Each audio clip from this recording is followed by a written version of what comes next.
What's up, guys? Faruqi Bros here, back with another video. And today for you guys, we're going to be discussing Star Wars, the Clone Wars. The finale just aired today for Star Wars Day. So let's just get right into it. And I'll start with Zion. What did you think about these last 4 episodes that kind of culminated the prequel saga? Well, first off, I think just in terms of the cinematic way they did it, you can clearly see they put so much budget and so much hard work into it. And it's really indicative of how the entire Clone Wars was. And as a Star Wars fan, or if you haven't seen it, this is like a must-watch thing. And the amount of lore and stuff it adds and kind of fleshes out Obi-Wan and Anakin is, they really add a lot of stuff that you'd be missing if you just watched the films. And along with all the new characters, like the clone troopers, like Rex and Fives and all of them, and also Ahsoka, which is obviously the highlight of Clone Wars. So as a whole, I think it's an unmissable thing. It's vital to Star Wars. And as far as this final season, though it started a little slow, the last 4 episodes where it just kind of wrapped everything up was one of the best things I think we've seen come out of Star Wars in recent memory, honestly.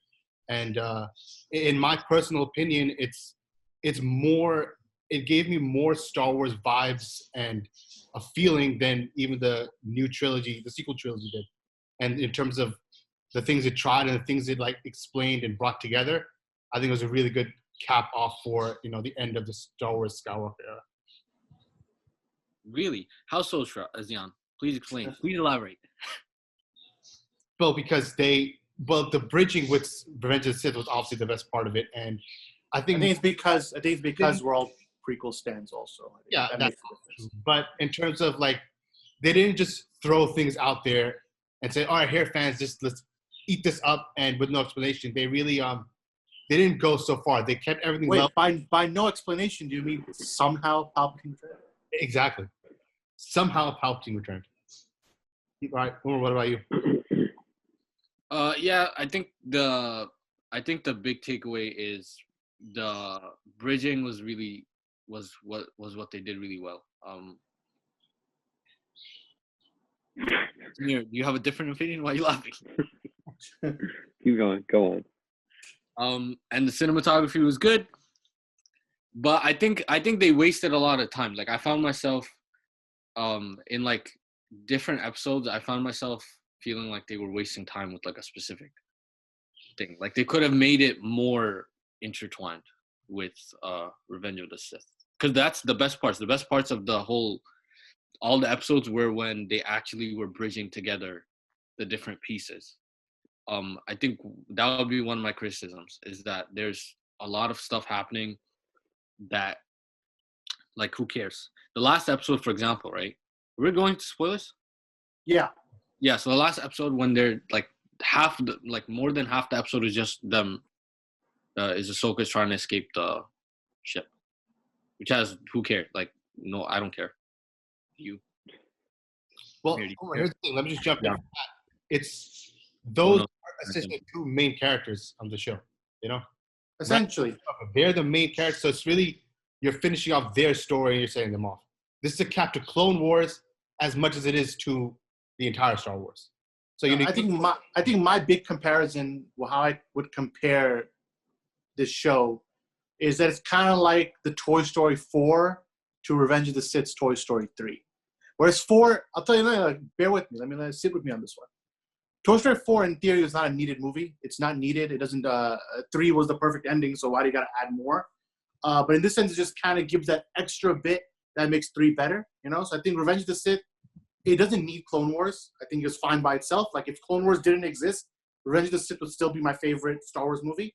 But because Clone Wars exists, it gives Revenge of the Sith that extra meaning. Obviously, Ahsoka's probably one of the best characters in Star Wars. It was the final character that George Lucas created before they sold it to Disney. So obviously, there's a lot of history to that. I think George was actually somewhat involved in these last few episodes in terms of kind of taking notes and whatnot with Dave Filoni. But Samir, what are your thoughts on this episode, or these last 4 episodes? I agree with Umar about how they wasted a lot of time with Ahsoka escaping, even though she's the main character. I mean, I feel like they could have shortened that a little bit and added more content. I do think the last episode was the weakest of the four. Of the four Siege of Mandalore episodes, I think the last episode was probably the weakest. I think it's for the same reason. I think they spent a lot of time with the escape. I think they could have shortened that and kind of done more endings. And speaking of endings, let's talk about that final moment where Ahsoka's burying all of her clone troopers, and then let's go over lightsaber. And that cuts to, like, I think there's a good significant time jump where Darth Vader goes searching for Ahsoka and finds that lightsaber. Talking about that scene, Umar. Yeah, so the Darth Vader scene is probably the best scene in that episode.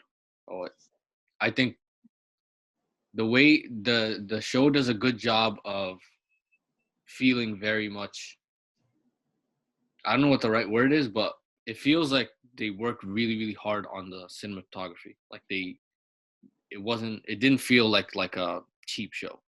Yeah. Some of the other shows, the other Star Wars shows do feel like. So that scene and the score of that scene and freaking Darth Vader just walking around in a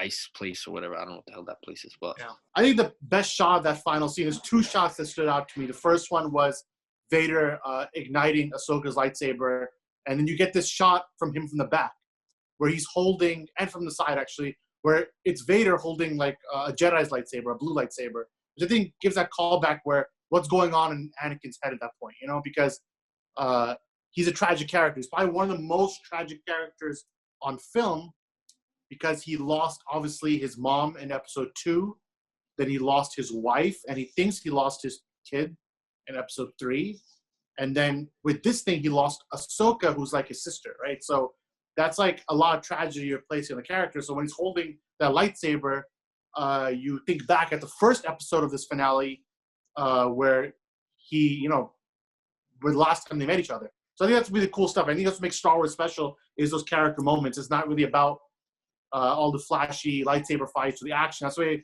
I think all of us can agree the best parts of this finale was not the action sequences. It was the dialogue. It was the connective weave between the show and Revenge of the Sith. So I think we're all in agreement that this was pretty sick. And I think it's good for prequel fans because we barely get anything. I think we all, if you guys go back to our Rise of Skywalker podcast, we all kind of mentioned that we wanted to see more of Anakin or more prequel kind of love. And I think you get that here. I think this show gives you a lot of that prequel respect. Yeah, I feel like this is the closure for the prequel fans. Kind of like the sequel trilogy was more for the original sequel trilogy and the new sequel fans, and they didn't really I guess respect the prequels as much as we would have liked. So I guess this is more for those fans who really grew up with the prequels and the prequels and loved them. All right, so I think let's end it off on something fun because it is Star Wars Day, right? So let's refresh everyone. Let's rank. I think our rankings have changed. Our rankings the day we watched Rise of Skywalker and did them are different than our rankings today. So I say we all rank our 9 Star Wars movies right now. And to commemorate, I have Anakin Skywalker's lightsaber on deck. Why don't you I will ignite it on the low. Do it. Yeah. Wow. Now, is this a flex? Yes. But I will use this flex to do my rankings of the Star Wars movies. So the first one, my number 1, is Revenge of the Sith. What a surprise. Because Anakin's the GOAT. My second favorite is Empire Strikes Back. Then we'll, this movie has grown on me since over time. So I'm going to go episode 4, which is Star Wars. We'll move on. I'm going to go to the sequel trilogy. We'll put Rise of Skywalker, then The Last Jedi, then Force Awakens, and then we'll cap it off with episode 2, which is actually better than I remember it. And then the last one will be episode 1. So that's my 9 So Star you're not Wars counting movies. the spin-offs like Rogue One or Solo. No, I'm not going to count. Just count the Skywalker saga. I didn't even watch Solo. So. And I don't think you mentioned Return of the Jedi. All right. Return of the Jedi? Yeah, that's somewhere in there. All right, so I guess If you want to make it easier, just give your top 3 because who's trying to name all 9? I'll give So you just flex my name all 9.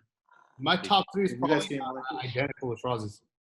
Revenge of the Sith, Empire Strikes Back, and also coming out of there's a lot of hype, but once you, in retrospect, there's a lot of problems with the film, and it gets worse the more you think about it, and the more they try to explain it. So I guess I'd have to put New Hope number 3 as well. What are you, Maurice? Give me top 3, boy. My list is the same, but the only thing I must say is that Revenge of the Sith is a million times better than the next Star Wars movie, like a million times better. So even the original trilogy, and of course we didn't grow up with it, so we're not gonna have the same kind of thought process. But I think Revenge of the Sith, that last act, is so much better than any other Star Wars film that it's actually sad that it's actually sad. It's a sad reality. So maybe the only person who have a different opinion is Samir. Do you have a different opinion or not?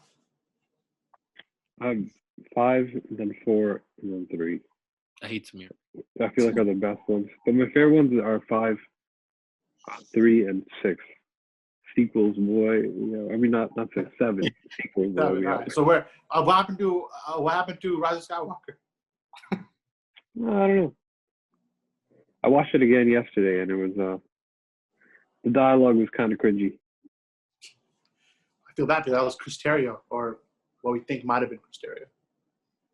Either way, I digress. Release the Terrio cut.